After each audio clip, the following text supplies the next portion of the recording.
Assalamualaikum warahmatullahi wabarakatuh. Waalaikumsalam warahmatullahi wabarakatuh. Selamat sore, semangat pagi. Selamat pagi. Jamnya 5 sore gitu. Selamat sore, semangat pagi udah los ya. Ketahuan pulang sekolah capek ya. Pastinya. Iya nih kan, udah sore tapi semangatnya tetap harus semangat pagi-pagi ya. Teman-teman di Prenatal itu anak-anak hebat. Jadi semangatnya udah malam kita harus berapi-api gitu. Sebelum kita mulai materi ya teman-teman, kakak mau sampein rules atau aturan. Tapi biar gak terlalu menegangkan, kita bilangnya agreement aja ya, kesepakatan ya. Antara kakak dan teman-teman semua di sini. Kalau di kelas kakak punya aturan. Kok jadi aturan lagi? Kakak pengen kita sepakat bahwa kita belajarnya pakai metode 3S. Apa tuh 3S? Santuy, serius, sukses. Jadi nggak apa-apa kalau di kelas kakak kita santai, mau sambil ngemil-ngemil boleh, tapi jangan ngemil berdua kayak sebelah bakso mie ayam kayak gitu ya, karena aromanya akan sangat membekas di ruangan ini. Terus boleh sambil diskusi, tapi nggak ngobrol, nggak diskusiin pacar apalagi mantan ya. Itu terus kita serius ketika modulnya belajar, kakak yang bicara kalian mendengarkan, ketika kalian bicara kakak yang mendengarkan, dan insya Allah kalau kita santai tapi serius pasti kita bakal sukses. Oke, itu aja sih ya agreement dari kakak. Gimana, sepakat? Sepakat. Setuju? Setuju. Oke sih. Hari ini tanggal 13 Oktober ya, kita ketemu. Kan Anda tuh hari ini mau ngajakin teman-teman belajar apa sih? Nah, kita akan belajar tentang jenis dan motif ekonomi, jenis-jenis motif ekonomi, distribusi dan salurannya, dan juga konsumsi. Nah, di sini kan Anda udah tulisin jamnya di setiap materi, perpindahan materi ada jeda 5 menit ya buat teman-teman kalau mau break. Nanti di waktu ini dari 17.15 ke 17.20 dan dari 17.45 ke 17.50 itu waktu breaknya. Oke, tapi sebelum kita mulai belajar tentang motif distribusi dan konsumsi, coba kakak pengen tanya dulu, apa sih yang kebayang sama teman-teman ketika mendengar kata motif distribusi dan konsumsi? Terserah salah satunya aja nih menurut teman-teman. Coba siapa yang mau jawab duluan dapat Star Chance pertama 5 dari kakak. Iya, konsumsi belanja. Konsumsi belanja. Nah, terus apa lagi? 5 ya, ini ya. Yang kamu pahami dari tiga kata itu apa ya? Nggak boleh ya. Bahasa sehari-hari aja gitu. Karena kan kegiatan ekonomi itu kegiatan kita. Ya ampun, ini kriminal sekali. Ayo coba Riana dan Rani, ada yang mau memberikan pendapatnya? Enggak nih, skip dulu. Oke, berarti Star Chance-nya 5 untuk Aini ya. Oke, tadi dari Aini untuk konsumsi ya, konsumsi itu belanja. Oke, nggak salah. Benar, tapi lebih tepatnya lagi konsumsi itu tentang apa yang kita gunakan dari apa yang kita usahakan.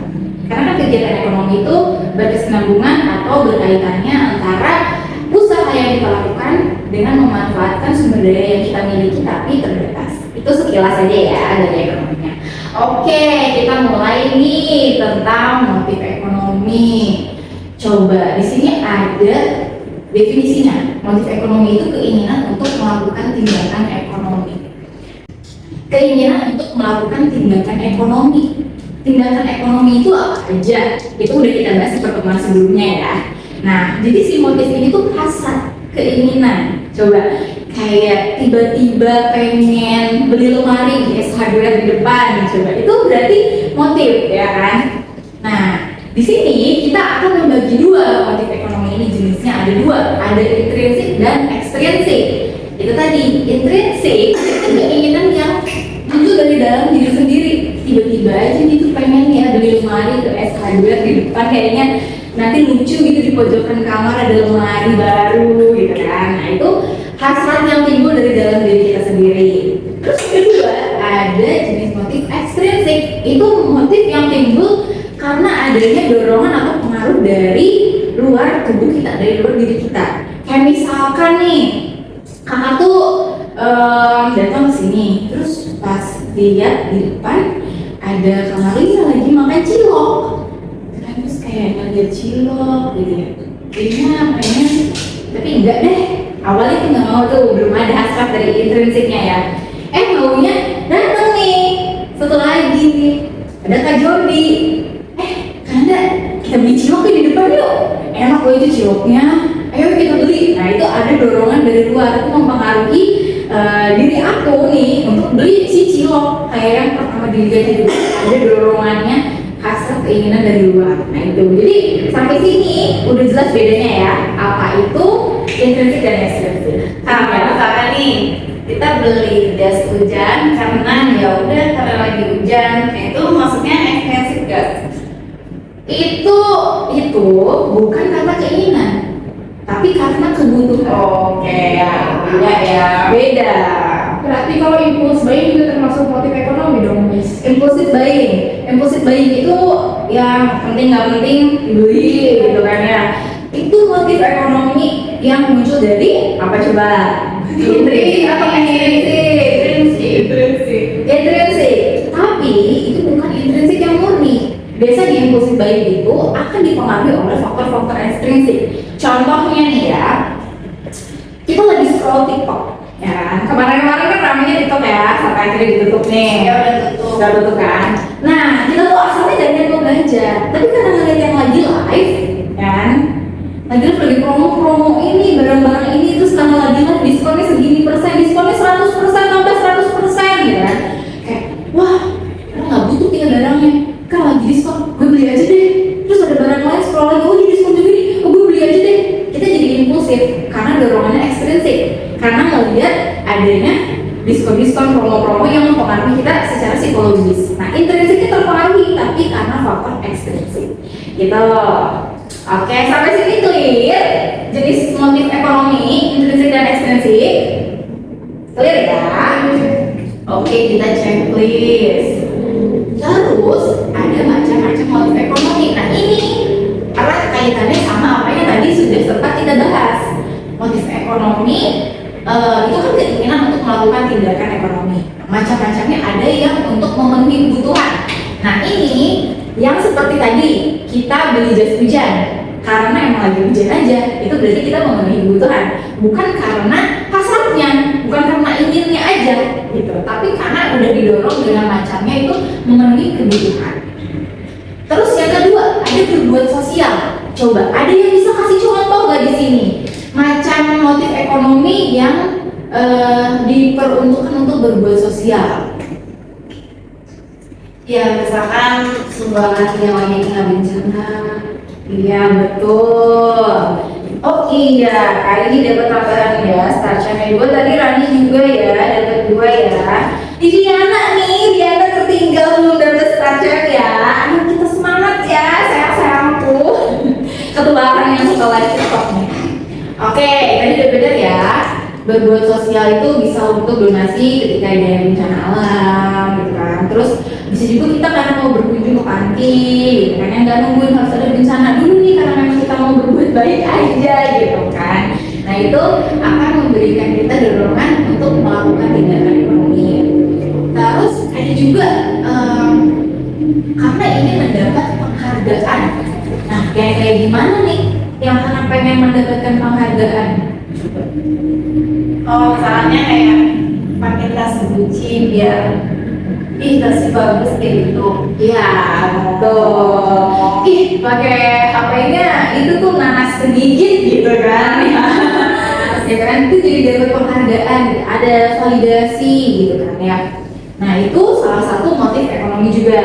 Terus yang terakhir ada motif untuk mendapatkan kekuasaan.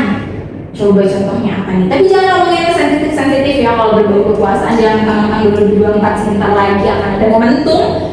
Jadi membahas yang sensitif itu tolong tidak ya. Coba mendapatkan kekuasaan dari cara atau dari tindakan ekonomi itu yang seperti apa? Coba gimana ya? Oke. Kita mendapatkan kekuasaan. Apa tuh tindakan ekonominya? Apa yang dilakukan untuk mendapatkan kekuasaan ini?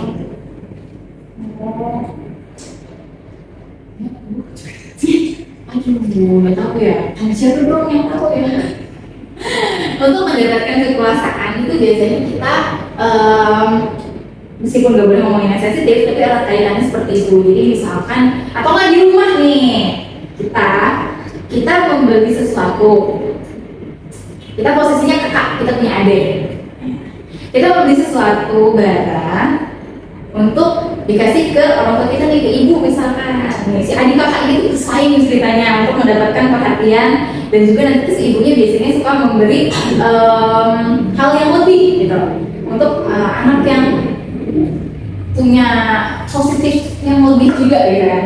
Misalkan aku tuh kakaknya nih ngebeliin kue buat ibunya, terus ibunya akhirnya oh iya nih karena kakak tadi yang beliin ibu kue, berarti kakak punya wewenang ya di rumah ini, kakak hari ini nggak usah jemput si bungsu, dia boleh nonton TV dari jam 9 sampai jam 10. Adik nggak boleh nonton TV, adik yang jemput si bungsu ya. Nah, itu salah satunya. Si kakak itu membeli kue karena ingin mendapatkan kekuasaan nonton TV.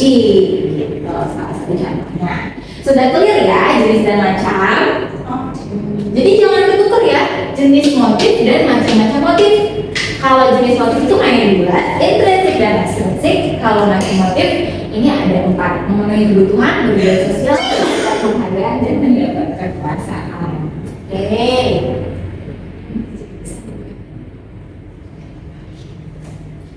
Ini udah satu materi kita.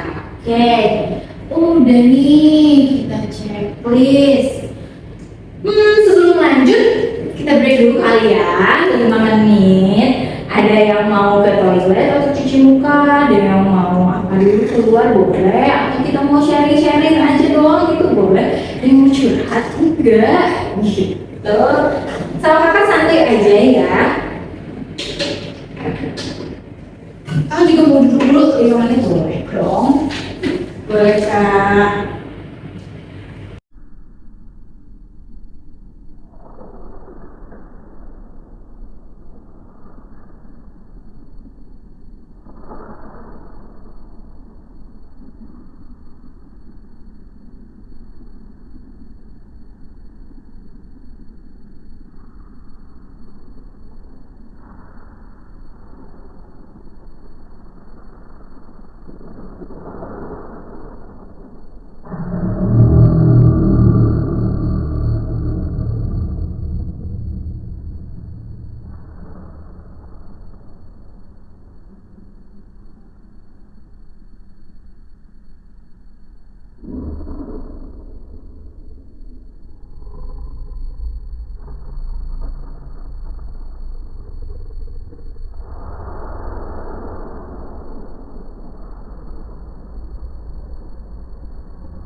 udah break 5 menit, dimana udah cuci muka, udah minum, udah seger ya. Ini masih muak aja udah tadi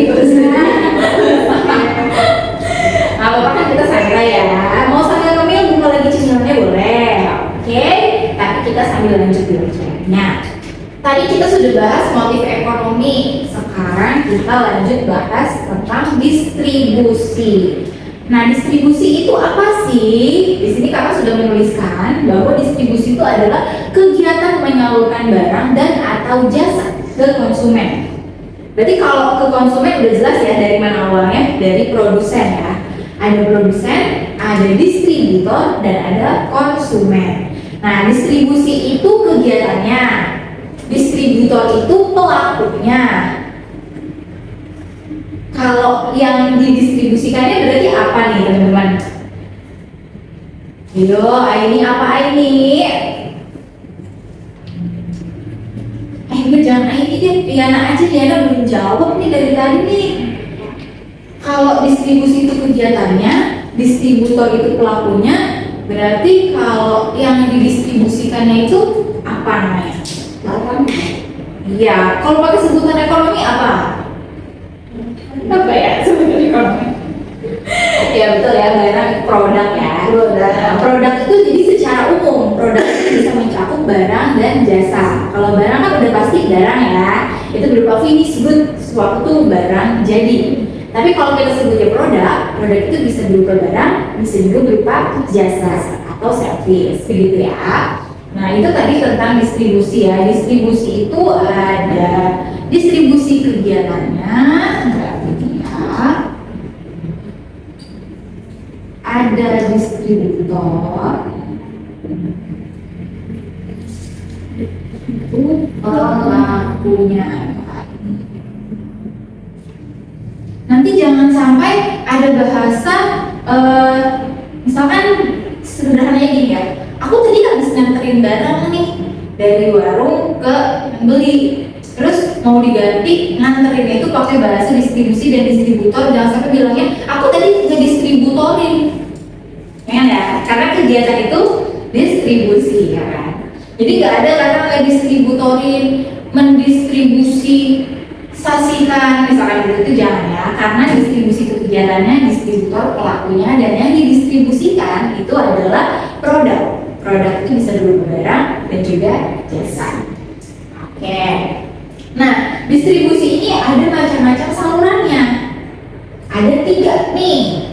Secara garis besar, dan memang ini ya, saluran distribusi itu terbagi ke dalam 3 macam. Ada saluran distribusi langsung, semi langsung, dan tidak langsung. Untuk saluran distribusi langsung, sesuai namanya ya, langsung itu dari produsen langsung nyampe ke konsumen. Coba, ada yang bisa mencontohkan dari produsen langsung ke konsumen? Warung. Warung. Kenapa menurut Rani warung itu langsung dari produsen ke konsumen? Karena kan kita beli langsung ke warung, nggak lewat Shopee dulu baru dapat barangnya di warung. Oke, itu pemahamannya Rani ya. Oke, good sih, tapi itu belum tepat nih. Warung itu nggak masuk ke saluran langsung. Isi bensin. Isi bensin itu langsung ya? Ya, bayar langsung ke bensinnya. Enggak, kalau misalnya sama orang tukang nasi goreng ya. Nah, itu. Jadi produsen itu tanamkan di pikiran kita bahwa produsen itu adalah pembuat barang. Si pembuat ini berlaku sekaligus juga yang menjualnya atau mendistribusikannya. Jadi tidak ada saluran. Dia buat, dia yang jual. Tukang nasi goreng, tukang bakso, tukang cimol, sopir ayam, ya kan? Nah, dia bikin, dia langsung jual. Itu tidak ada saluran lagi, langsung aja nyampe nih ke konsumen.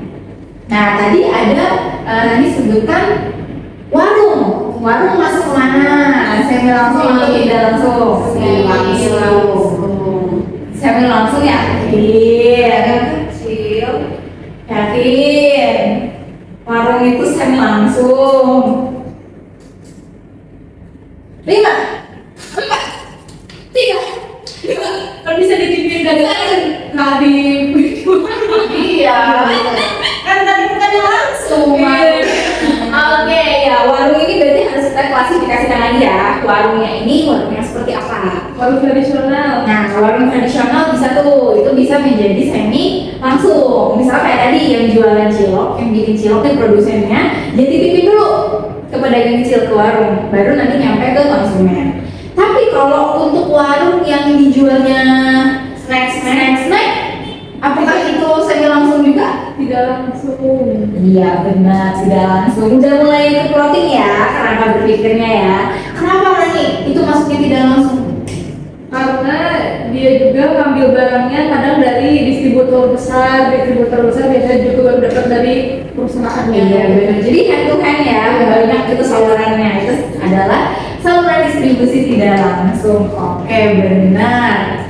Nah, berarti dari 3 saluran distribusi ini teman-teman udah paham ya, dan udah bisa memahami juga nih pelaku-pelakunya itu siapa. Berarti kan kalau di yang langsung coba kita lebih spesifikkan. Kalau di distribusi langsung produsennya itu siapa? Tukang nasi goreng. Konsumennya? Aku. Bagus ya. Berani dapat 3 ya. Aku juga makan. Tadi Riani juga udah dapat koin ya starcepnya. Oke, terus sekarang yang semi langsung produsennya siapa? Kan nama orang, misalkan tukang kue basah yang bikin kue basah Yang bikin kue nih, basah ya. Pedagang kecilnya? pedagang kue basah di pasarnya. Oke, konsumennya? Rumah kamu. Iya, bagus jawabannya. Sekarang yang tidak langsung, produsennya siapa? Ayo Karyana.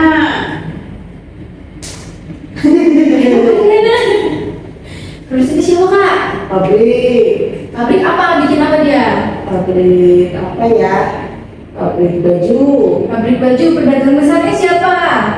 pedagang besarnya toko, Pedagang kecilnya? pedagang kecilnya tuh nasi nyicil, Suka nyicilin. Iya benar-benar bisa juga. Konsumennya? ibu-ibu. Ibu. Oke, good. Sekarang coba kakak mau kasih contoh lagi. Kalau misalkan pabrik mobil sebagai produsen, pedagang besar ini ada pedagang besar dan pedagang kecil nggak? Ada Pedagang besarnya siapa? showroom Pedagang kecilnya? yang CP yang rentalin mobil. Karena itu rental. Ya, bukan rental, ada yang suka jual beli mobil bekas. Apa sih yang perantara itu namanya? Kalau Bukan broker, bukan yang jual mobil kan sudah ada brokernya dulu nggak sih kayak gitu? Iya sih. Coba ya, itu jadi PR nih, itu belum tepat jawabannya. Jadi PR yang dari kakak, saluran distribusi pabrik mobil itu jadinya masuk ke yang mana? Tadi jawabannya belum ada yang tepat nih. Nanti di pertemuan selanjutnya kakak akan tanyakan kembali. Nih ya, sekarang akan kakak berikan sedikit pencerahan mungkin agar bisa menjawab gitu ya. Distributor ini kan tadi ini kan distribusi nih ada jenis-jenisnya. Distributor juga nih pelakunya ada jenis-jenisnya. Ada tadi pedagang besar, ada pedagang kecil, ada agen, ada komisioner, ada makelar, ada eksportir dan ada importir. Berarti udah kebayang belum nih kalau pabrik mobil atau yang jualan mobil, produsen mobil itu akan masuk ke saluran yang mana? Biar gak usah jadi PR nih.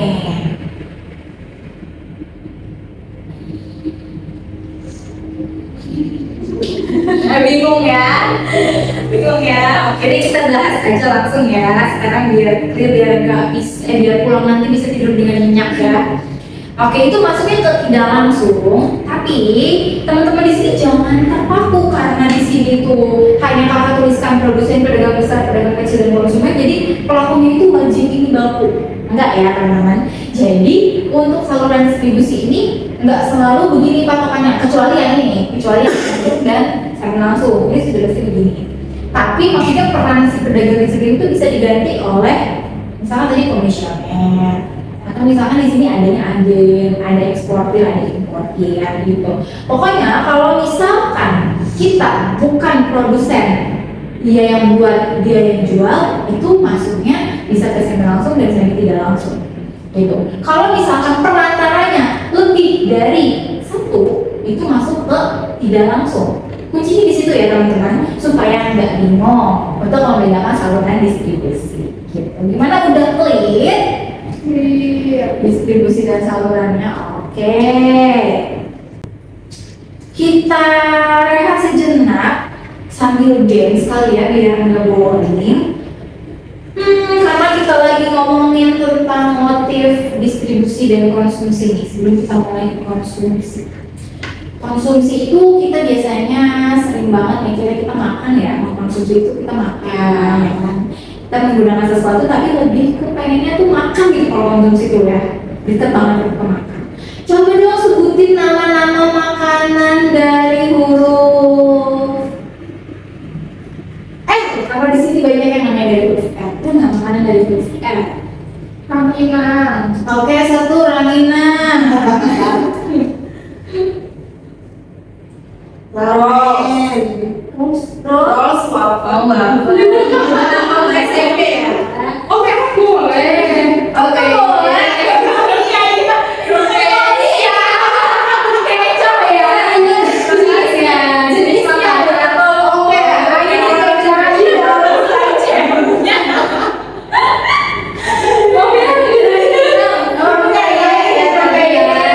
Terus apa lagi rujak, oke. Wah, ini ngeborong nih, jajan. Tadi ramen. Iya, Oh iya, ramen. Hari ada di rumah makanan ya udah. Apa orang kita mampu bukan jajan ya? Roti. Oke, roti. Ya mau lakukan jajan semua ini. Itu buah-buahan. Oh, bukan buat dimakan. Buat apa sih? Cuma kakak pengennya spesifiknya tuh makanan yang dibuat Oh. yang melalui proses produksi. Orang ini kan Iya, proses mati. Dari alam ya. Apa lagi? Risol. Iya, bener banget ya Allah. Makanan tahu ya? Lagi.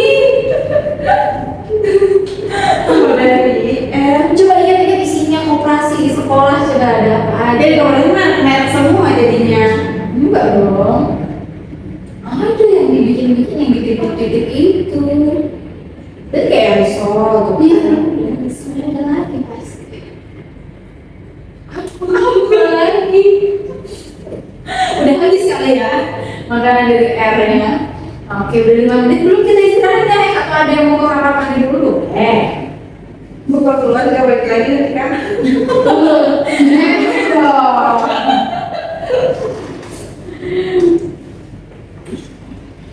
aku mau lagi kan? Dong. Aku butuh gula. Kepala aku bingung. Oh, belum aku udah senjir. Udah kayak gitu. Kalau aku mah harusnya udah. Tadinya sih kita mulai dulu ya. Lupa. Kayaknya beda. Sama profesi belum universitas.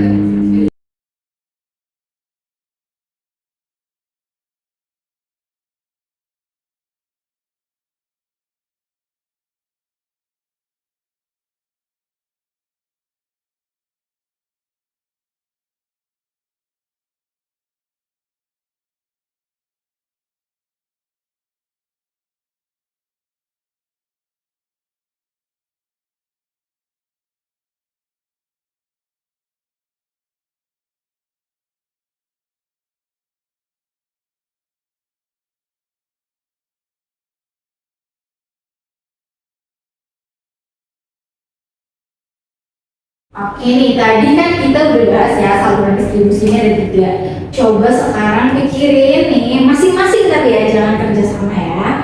Pikirin masing-masing, satu orang harus punya 5 contoh dari tiap-tiap saluran distribusi ini. Terus nanti maju ke depan ya, buat sebutin hasil pemikirannya. Tapi nanti rules-nya, kalau misalkan pas maju ke depan nih, udah disebutin sama temennya, kamu harus ganti contoh saluran distribusinya, gak boleh yang sama, harus harus yang beda ya. Oke, kakak kasih waktu beberapa saat ya.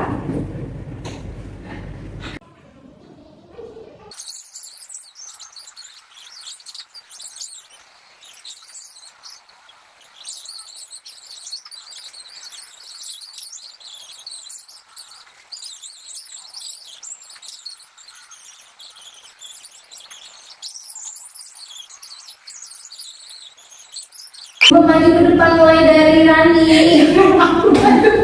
Ibu kayak aja aku. Oke, ini maju mau Dan masih banyak opsinya. Iya kak. Ya, boleh. Ini mau gimana? Bisa sanggup 5 dari masing-masing saluran? Satu aja kak. Jadi sekarang aku langsung lah. Berarti Rani sini langsung. Gitu. Masing-masing satu deh. Oh, oke. Jadi aku udah bagi produsernya apa, opsinya apa. Iya, boleh. Emang gimana nih? Yang dimaksud? Ya kayak gitu. Udah mau habis kan videonya kak? Ganti. Udah perlu belakangi. Oke, aku masih. Langsung. Misalkan tukang kue putu. Iya, betul. Konsumennya Kananda. Boleh. Semi langsung. Kasih jeda ya untuk teman yang nanti tulis. Kasih uang. Oh, kok masih banyak kak apa tulisnya kak? Ih, pelit. Gak apa-apa kan nanti soal-soal selanjutnya lo kan tulis yang banyak ini. Langsung. Ih, lebih besar mana sih ngomongin saya blognya. Kira ya. Oke nih. Nah, Oh iya, semi langsung.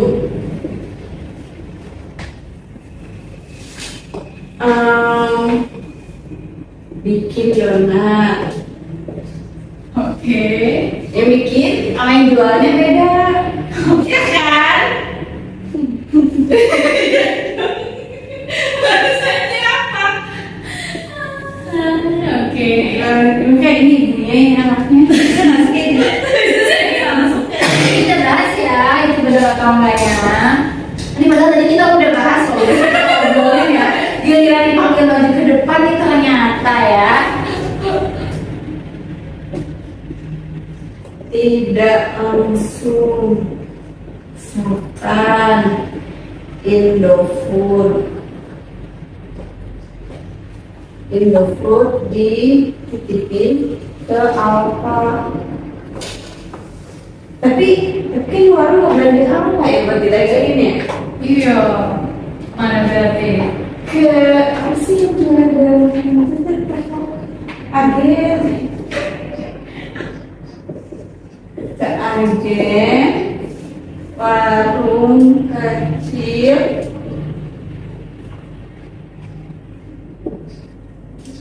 terus yang ada lagi yang Oke. ini Terima kasih Aini. Sebelum lanjut ke contoh berikutnya, ada yang mau benerin gak nih bahasanya Aini? Biar pakai bahasa baku ekonomi. Coba. saya sehari-hari ya. Coba Rani. Tadi kita udah bahas nih.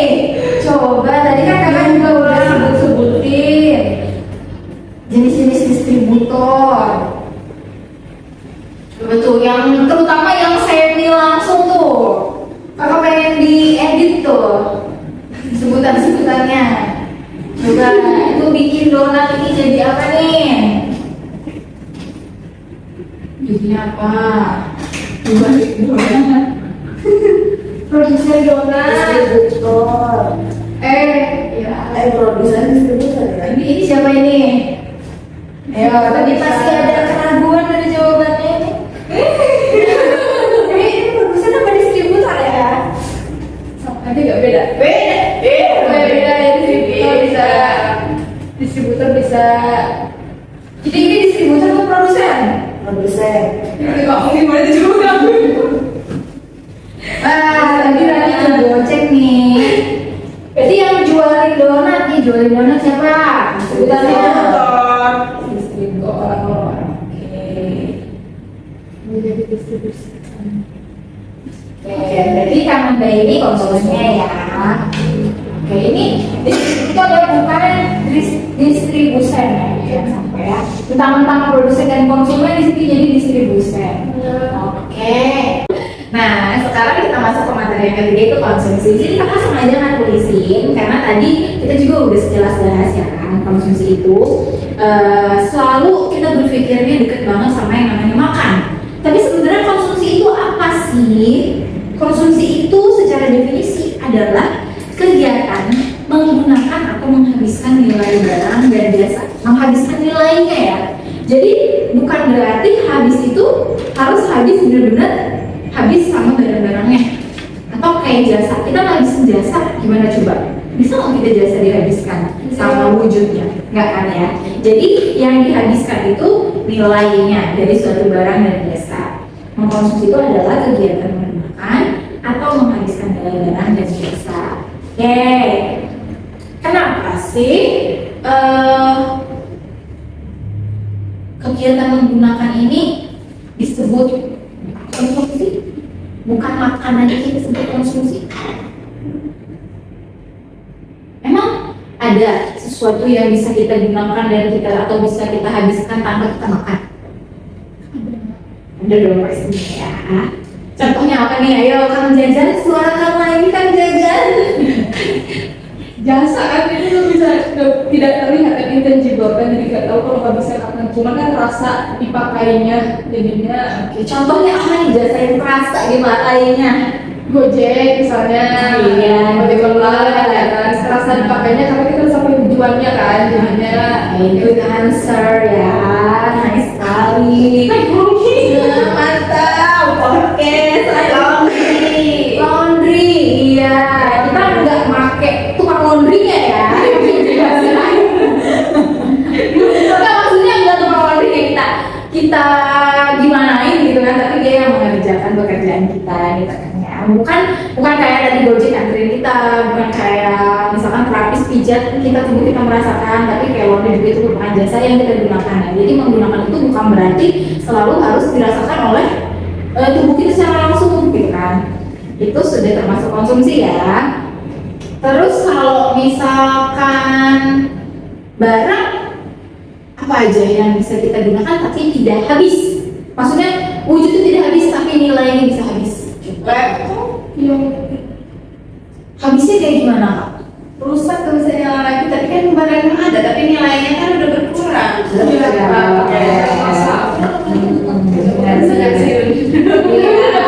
Ada kalau anak akuntansi ngerti ada namanya penyusup bisa ya. Iya gitu ya. Jadi segala sesuatu yang kita gunakan meskipun wujudnya masih ada tapi dia nilainya sudah berkurang, itu tandanya sudah kita konsumsi ya. Kita sudah melakukan kegiatan konsumsi. Nah, udah nyebut-nyebut kata melakukan nih kakaknya. Berarti konsumsi itu kan kegiatan. Siapa yang melakukan kegiatannya? konsumen. Iya benar sih konsumen. Maksudnya konsumen itu siapa? Orang. Benar. Orang doang. Manusia. Iya, orang sama manusia itu sinonim ya kakak ya. Pelaku kegiatan ekonomi, kegiatan konsumsi salah. Pelaku kegiatan konsumsi itu kan konsumen ya. Apakah selalu perorangan atau individu saja? Enggak. Itu tidak. Oh. Berarti apa aja nih? Apa siapa lagi? Siapa lagi? Individu, kelompok. Kelompok itu terdiri dari beberapa individu ya. Oke. Apa sih ya? Ini gitu banget ya ampun, anak kakak ya, cerdas sekali. Oke, jadi secara teori pelaku kegiatan ekonomi, pelaku kegiatan konsumsi, jadi konsumen gitu ya. Nah, konsumen itu terbagi menjadi 3. Ada konsumen kelas rumah tangga yang pertama, yang kedua konsumen kelas rumah tangga perusahaan.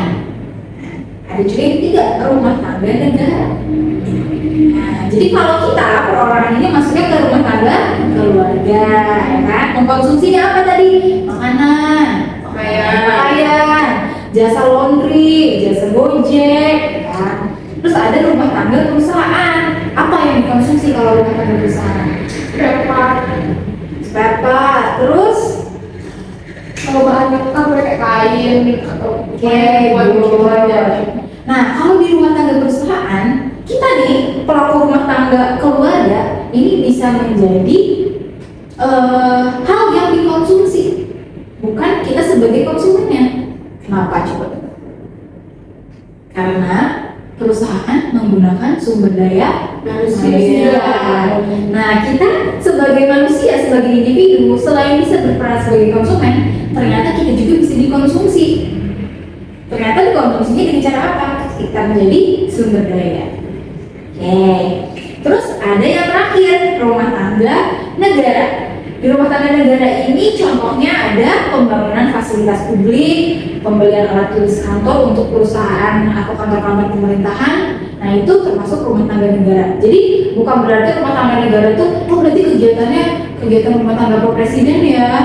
Bukan ya, tapi itu kegiatan rumah tangga yang dilakukan oleh negara. Itu bisa terbagi ke dalam kabupaten-kabupaten kecil, kantor-kantor pemerintahan yang berbasis negara atau pemerintahan. Oke nih, udah sampai ke materi yang terakhir. Nah, sebelum kita akhiri pertemuan kita hari ini, kakak mau kasih kesimpulan ya dari motif distribusi dan konsumsi. Jadi untuk motif ekonomi itu keinginan atau bahasa yang familiar sama kita itu hasrat, dorongan. Ketika kita pengen sesuatu itu namanya motif. Terus jenis motif ekonomi ada intrinsik dan ada ekstrinsik. Nah, jenis ini adalah dari mana berasalnya keinginan tersebut. Ada yang dari dalam diri kita atau intrinsik, ada juga yang dari luar atau ekstrinsik. Dan untuk macam-macamnya ada 4. Ada yang untuk memenuhi kebutuhan, itu sangat mendasar sekali ya. Ada yang untuk berbuat sosial, ada yang untuk mendapat penghargaan, dan yang terakhir untuk mendapatkan kekuasaan. Oke, yang kedua ada distribusi. Distribusi itu melakukan kegiatan menyalurkan barang atau jasa ke konsumen dari produsen, berarti kan? Distribusi itu berupa kegiatannya, pelakunya distributor, yang didistribusikannya produk. Produk itu bisa berupa barang dan juga jasa.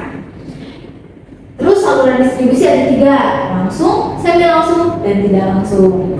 Yang terakhir nih, konsumsi. Konsumsi ini kegiatan menghabiskan atau menggunakan nilai dari suatu barang dan jasa. Pelakunya siapa? Konsumen. Jadi konsumsi itu kegiatannya, pelakunya itu konsumennya.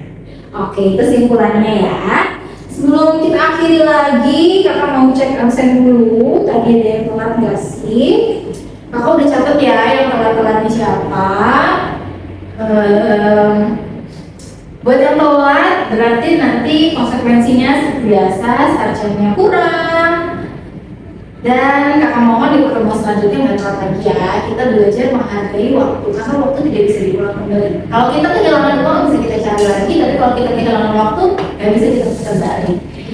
Oke, yang hadir tepat waktu tadi ada Aini, ada Riana, ada Rani juga yang ternyata bakatnya jajan ya, tahu banget semua makanannya dari huruf R. Oke, kakak juga mau mengingatkan, karena kakak juga ngisi search buat teman-teman semua, jangan lupa untuk klik rankingnya untuk pertemuan kelas kita hari ini. Hati-hati di jalan dan sampai jumpa lagi. Assalamualaikum warahmatullahi wabarakatuh.